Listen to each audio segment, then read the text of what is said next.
Your mind is somewhere else right now. Not here. Not with this. Somewhere you've already been 100 times today. You replayed that conversation. You rehearsed the one you haven't had yet. You drifted back to something you said 3 days ago and wondered if you should have said it differently. And then you caught yourself, and you tried to come back, and then you drifted again. This is what it feels like to be stuck in your own head. Not confused, not lost, just running on a loop you can't seem to find the exit for. You're not overthinking because something is wrong with you. You're not failing at being calm. This is something Buddhism has been watching in human beings for over 2,500 years. And what it found might change how you see what's happening right now. That's what we're going to explore today. And you felt this, that pull, the moment you sit down to do something simple, and your mind is already somewhere else, already processing, already replaying. It's not dramatic. It doesn't feel like a crisis. It just feels like you can never fully land anywhere. Like there's a version of you that should be present, and a version of you that's always a few steps behind, still thinking about something that already happened, still working through something that hasn't happened yet. You're in the conversation, but not fully. You're doing the task, but not fully. You're here, but not quite. And here's the part that makes it lonelier. You can't explain it to most people, because from the outside, you look fine. You're functioning. You're responding. You're doing what needs to be done. But on the inside, there's a whole other conversation happening. A second channel running constantly, just below the surface of everything you do. You've gotten good at managing both, but it costs you. Every single day, it costs you something.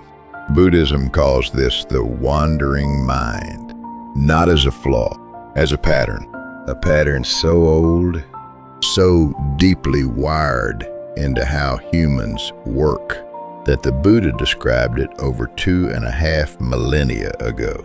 He said, the mind is hard to control, flighty, alighting wherever it wishes, but a tamed mind brings happiness. He wasn't describing illness. He was describing the default state of an untrained mind. Your mind. Every mind left to its own devices. And that changes something. Because when you understand that this is not a personal failure, when you see that the loop isn't proof that something is broken inside you, you stop fighting yourself. And that's where something can actually shift. Here's the thing about being stuck in your own head. Most people assume the problem is the thoughts themselves. They think if they could just make the thoughts stop, they'd finally feel okay. They'd finally be able to breathe.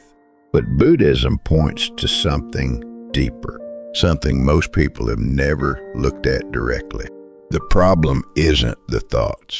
The problem is that you believe you are the thoughts. There's a concept in Buddhist psychology called identification. It's simple, but it's quietly running everything. Identification means you've merged with what you're thinking. You're not watching the thought move through you. You are the thought. Think about it this way. You have a thought that says, I'm never going to figure this out. If you're fully identified with that thought, you don't experience it as a thought. You experience it as a truth. You experience it as you. And then the next thought comes. I've been through this before, and it didn't get better. And that one feels true too. And the next one, and the next one. Before long, you're not living your life. You're living inside a story your mind is telling, at full volume, on repeat. You've become the narrator, and the narrator has completely forgotten. There's a world outside the story. The story becomes your reality, and reality, the actual one happening right now, fades into the background. And you know this feeling. You've been here before. That moment when you realize an entire hour has passed, and you've been sitting with the same loop. Nothing resolved, nothing new, just the same thoughts, turning slowly, like something that spins but never stops. You get up, you make coffee, you try to distract yourself, and for a moment, it works, and then it starts again. And that pattern, the looping and the escaping and the looping again, becomes its own kind of exhaustion. Not just the thoughts themselves, but the energy it takes to keep managing them, to keep functioning on the surface, while the undercurrent keeps pulling. Buddhism doesn't say those thoughts are wrong. It doesn't say you should push them away. It says something more precise than that. It says you've confused the map for the territory. You've confused the mental model of your life for the actual experience of living it. The mind creates a version of reality, a simulation, and then it runs you through that simulation, testing scenarios, replaying events, predicting outcomes. And that simulation can feel so real, so urgent, so completely alive inside you that you forget it's a simulation. You forget that outside the loop, life is still happening, quietly, without commentary. And here's what that means for you. Every time you get pulled into the loop, it's not because you're weak. It's because the mind is doing what untrained minds do. It's reaching for familiar ground. It's trying to protect you by understanding everything before anything can go wrong. The mind thinks if it runs through the scenario enough times, it will finally find the safe version. The version where nothing hurts. The version where you said the right thing, made the right choice, saw it coming early enough to avoid it. But that version doesn't exist. The mind doesn't know that. So it keeps looking. And that's where it gets harder, because you've been told the opposite of what Buddhism teaches. You've been told that thinking harder is the solution. That if you analyze this carefully enough, you'll reach the answer. You'll find the resolution. You'll finally be able to move on. And so you think harder. You go over it from another angle. You look at it from someone else's perspective. You think about what you should have done differently. You think about what you might do next time. And none of it helps, because thinking more about a thought is not the same as understanding it. And understanding a thought is not the same as being free from it. This is called papancha in Buddhist thought. Mental proliferation, the mind's tendency to take one moment, one feeling, one unresolved situation, and expand it outward, multiply it, turn it into a world of its own. You feel a small anxiety about something you said, and suddenly your mind is mapping every possible consequence, every past time something similar happened, every future scenario where this gets worse before it gets better. One thread pulled into a web, and you're not choosing this. That's the part that matters most. You're not doing this on purpose. This is just what minds do when they haven't been shown another way. The loop isn't evidence of who you are. It's evidence of how the mind works when it hasn't been given a different option. But here's what makes it worse. Most people, when they recognize the loop, don't just sit with it. They add judgment to it. You notice you've been overthinking for an hour. And then you think, why can't I just stop? And then you think, something must be wrong with me. And now, you're not just in the loop. You're in the loop about the loop. Buddhism calls this the second arrow. The first arrow is the original pain, the overthinking, the replay, the not being able to land. The second arrow is the one you fire yourself, the self-criticism, the frustration, the judgment that says you shouldn't be struggling this way. And the second arrow often hurts more than the first. Because the first arrow you didn't choose. It came from an untrained mind doing what untrained minds do. But the second arrow, you pick up yourself every time with both hands and aim it straight at yourself. And most people never notice they're doing it. Because by the time the second arrow lands, they're already inside the new loop it created.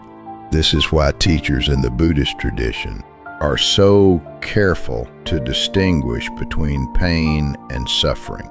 Pain is what happens. Suffering is what you add. The thought that keeps running, that's uncomfortable. That's the first arrow. The story that says something is fundamentally wrong with you for having it, that's suffering. That's the second arrow. And you have more control over the second arrow than you think.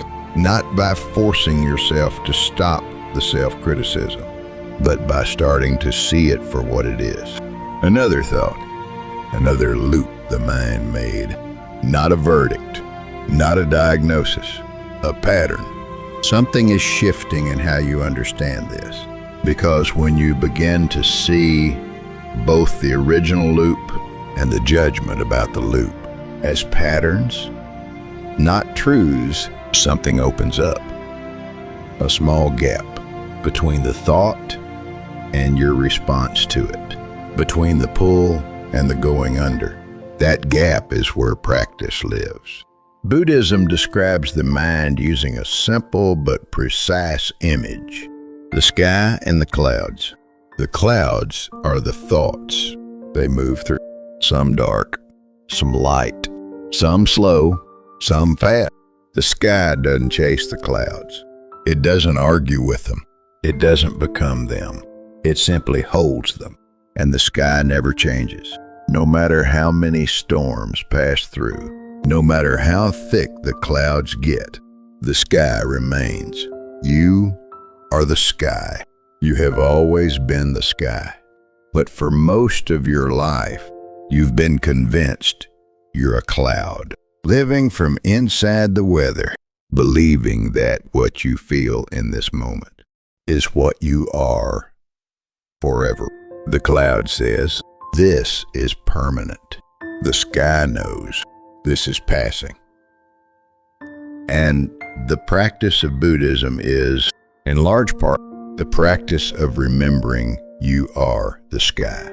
This sounds simple. It is simple. But simple is not the same as easy, because the clouds can be very convincing. A dark cloud tells you, this situation is hopeless. And if you're inside the cloud, if you're identified with it, you believe it. Not because you're foolish, but because the cloud is all you can see. That's what identification does. It closes the frame. It makes one thought fill the entire screen. And when one thought fills the entire screen, there's no room to remember that you are the one watching. This is why Buddhist practice comes back to the body. Not because the body is more important than the mind, but because the body is always here. The body doesn't time travel. It doesn't replay conversations from last Tuesday. It doesn't rehearse next month's difficult meeting. The body is simply always here. So when the mind is running, one of the simplest things you can do is return to something physical. The feeling of your feet on the floor, the weight of your hands in your lap, the rhythm of your breathing, not controlled, just noticed. These are not tricks. They're anchored. They pull you out of the simulation and back into the actual moment. The moment that's happening right now. The one that isn't a problem. The one that most of the time is actually fine. The Buddha said, we are what we think. All that we are arises with our thoughts. With our thoughts, we make the world. But here's what that teaching is really pointing to. You are the thinker, not the thought, not the loop, the one who can watch. A watcher doesn't become what they watch.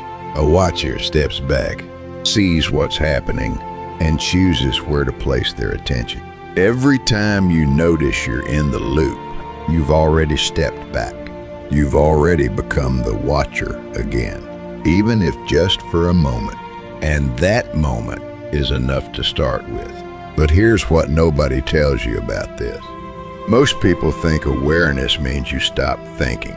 They imagine some future version of themselves, sitting quietly with a perfectly still mind. No thoughts, no loops, no spiraling, just peace. And because they can't reach that, they decide the practice isn't working.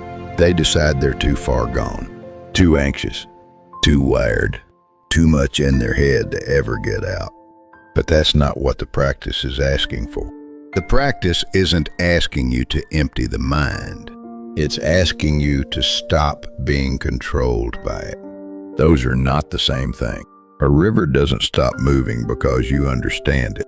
But understanding the river means you stop trying to swim upstream. You stop fighting the current.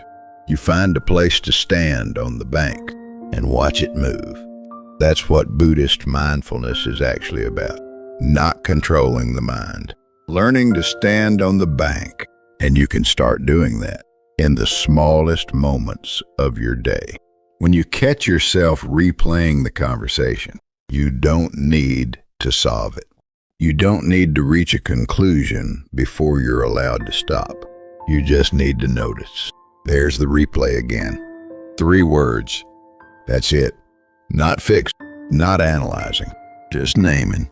When you catch yourself rehearsing an argument that hasn't happened yet, you don't need to stop the rehearsal. You just need to see it for what it is.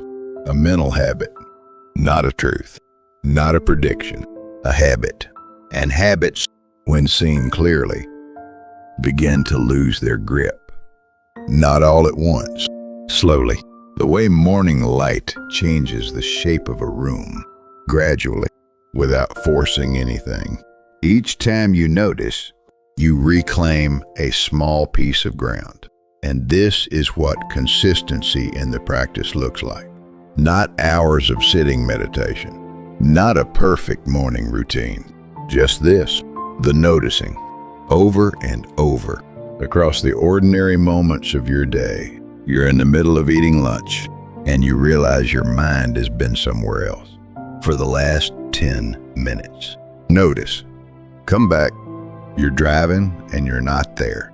You're in a conversation from last week or a conversation from next Thursday. Notice.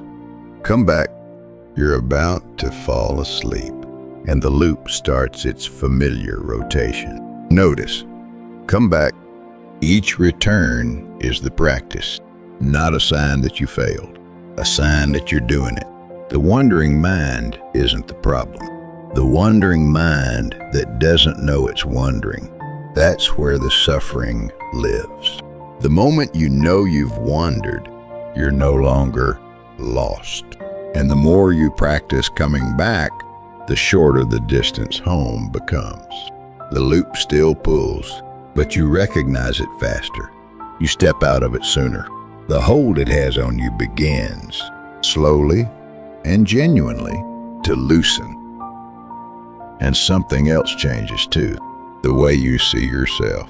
Right now, you might see the overthinking as a flaw, a problem to fix, something that makes you harder to be around, harder to live inside, harder to live with. But what you're actually seeing is a mind that was never taught to rest. A mind that learned early that staying alert meant staying safe. That monitoring meant protecting. That if you could just think it through far enough, you could stay one step ahead of whatever might hurt you. That was a reasonable strategy once. In some season of your life, it made sense. The vigilance served a purpose, but you've carried it past its expiration date. And now it runs even when there's nothing to protect against. It runs because it doesn't know how to stop. Not because you're broken, but because no one ever showed it that it was okay to stop. This practice is how you show it, not by force, but by returning again and again to the quiet, to the present, to the ground that was always there, waiting beneath the noise. And that ground matters more than it sounds, because here's the thing about being in your own head. The loop always tells you it's necessary. It tells you that if you stop thinking about this, something will go wrong. Something will be missed. Something will fall apart. And so you keep thinking, not because you want to, but because it feels irresponsible to stop. It feels like stopping the thinking is the same as giving up. Like the loop is the only thing keeping you prepared. And this is where the loop becomes genuinely clever, because it doesn't announce itself as a loop. It presents itself as responsibility, as care, as intelligence. The loop says, the reason you keep thinking about this is because it matters to you. And that part is true. It does matter. But mattering and solving are not the same thing. You can care deeply about something and still not be helped by replaying it endlessly. The loop mistakes caring for controlling, and no amount of thinking has ever actually controlled an outcome. Buddhism asks a different question. Prepared for what? What has the loop actually helped you solve? Not in theory, not in what it promised, but in what it actually delivered. Most of the time, if you're on it, the loop didn't solve anything. It just made the waiting more exhausting. The conversation still happened. The outcome still arrived. And you spent all that energy running scenarios that didn't match what actually occurred. Not because you're bad at thinking, but because the future is genuinely not available for the mind to rehearse. It only exists when it becomes the present. And by then, you're already in the next loop, already rehearsing the next thing. This is why Buddhism doesn't teach you to think better. It teaches you to see clearly, to see what the mind is doing, to see it without adding judgment, and to gently, patiently come back. Over time, you'll find that the loop doesn't disappear, but your relationship with it changes. You start to notice it sooner. You start to come back faster. You start to spend less time inside and more time watching from a quiet distance. And that shift, quiet as it is, changes the quality of your entire day. Because being stuck in your own head is exhausting. Not in a visible way. Not in a way other people can see from the outside. But you know it. The tiredness that comes from running the same thoughts over and over and arriving nowhere. The fatigue that comes from being physically present in a room while your mind is 3 conversations away. That exhaustion is real, and it doesn't have to be the price of being alive. Not because you'll become someone who never overthinks, but because you'll become someone who knows what to do when it starts. Someone who can recognize the pull early. Someone who has a place to return to. That place is awareness. Quiet, steady, always available, always there. Even when the thoughts are loud. Even when the storm is at its worst. The sky hasn't gone anywhere. And that's the thing about all of this. Being stuck in your own head isn't a sign that you're failing. It's a sign that you're alive and human, and that your mind is doing what unguided minds have always done. The difference isn't thinking less. The difference is learning to see the thinking, to stand slightly outside it, to know that you are not the loop, even when the loop feels like everything. That distance, that one small step back, that is where freedom begins.